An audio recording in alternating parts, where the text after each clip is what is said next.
Bismillahirrahmanirrahim. Assalamualaikum. Hai sahabat semuanya. Ada dua orang laki-laki yang saling berteman, tetapi kehidupan masing-masing dari mereka berbeda 180 derajat di antara satu sama lainnya. Hingga suatu waktu Allah telah membinasakan apa yang ia miliki dan diambil kembali karena kesombongan dan keangkuhannya. Lalu seperti apa kelanjutan? Simak videonya ya. Dan sebelum lanjut, jika kalian suka dengan konten Islami kami, mari dukung channel ini dengan cara klik like, subscribe, dan jangan lupa aktifkan lonceng notifikasinya ya, agar bermanfaat sebagai dakwah bagi orang lain.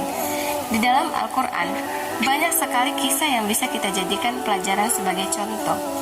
Salah satunya yang ditulis dalam surat Al-Kahfi, kisah dua orang laki-laki yang berteman, keadaan mereka satu sama lain berbeda. Lelaki pertama merupakan orang yang dicoba dengan kesulitan harta, tetapi memiliki keimanan yang cukup kuat. Sementara lelaki yang satunya lagi diberikan kekayaan, tetapi dirinya kufur kepada Allah akibat sifat sombongnya. Allah berfirman dalam surat Al-Kahfi ayat 32-33. Kami jadikan bagi seorang di antara keduanya yang kafir 2 buah kebun anggur, dan kami kelilingi kedua kebun itu dengan pohon-pohon kurma, dan di antara kedua kebun itu kami buatkan ladang. Kedua buah kebun itu juga menghasilkan buahnya, dan kebun itu tiada kurang buahnya sedikit pun. Dan kami juga mengalirkan sungai di celah-celah kedua kebun itu, dan dia mempunyai kekayaan yang besar. Merasa memiliki kekayaan, lelaki tersebut merasa sombong. Dijelaskan pada ayat 34, maka ia berkata kepada kawannya yang mukmin ketika bercakap-cakap dengan dia, hartaku lebih banyak daripada hartamu, dan pengikut-pengikutku juga lebih kuat. Kesombongan lelaki tersebut semakin besar saat dia berpikir bahwa hartanya di dunia akan kekal. Dijelaskan pada ayat 35, dan dia memasuki kebunnya sedang dia zalim terhadap diri dia sendiri. Ia berkata, aku kira kebun ini tidak akan binasa selama-lamanya. Bahkan si kaya berpikir bahwa di akhirat dia pun akan tetap kaya seperti di dunia. Allah menjelaskan pada ayat 36, dan aku tidak mengira hari kiamat itu akan datang. Dan jika sekiranya aku kembali kepada Tuhanku, pasti aku mendapatkan tempat kembali yang lebih baik daripada kebun-kebun itu.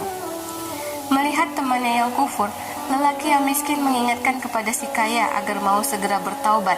Dijelaskan dalam ayat 37, apakah kamu kafir kepada Tuhan yang menciptakan kamu dari tanah, kemudian dari setetes air mani, lalu dia menjadikan kamu seorang laki-laki yang sempurna.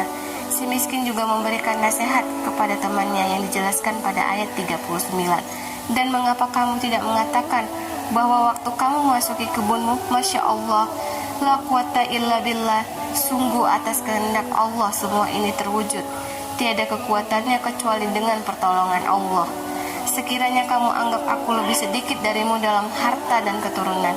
Si miskin kemudian berdoa, maka mudah-mudahan Tuhanku akan memberi kepadaku kebun yang lebih baik daripada kebunmu ini, dan mudah-mudahan dia mengirimkan ketentuan petir dari langit kepada kebunmu, hingga kebun itu menjadi tanah yang licin atau airnya menjadi surut ke dalam tanah, maka sekali-sekali kamu tidak dapat menemukannya lagi. Selanjutnya Allah pun membinasakan harta milik si kaya yang sombong. Setelah kehilangan hartanya, barulah ia merasa menyesal, dan harta kekayaan dibinasakannya, lalu ia membolak-balikan kedua tangannya tanda menyesal terhadap apa yang telah belanjakan itu. Sedang pohon anggur itu roboh bersama para-paranya, dan dia berkata, aduhai, kiranya dulu aku tidak mempersekutukan seorang pun dengan Tuhanku. Allah berfirman dalam surat Al-Kahfi ayat 43, dan tidak ada bagi dia segolongan apapun yang akan menolongnya selain Allah, dan sekali-kali ia tidak dapat membela dirinya. Sahabat, kisah di atas dapat memberikan pelajaran kepada kita bahwa dengan memiliki kekayaan bukan berarti kita hebat.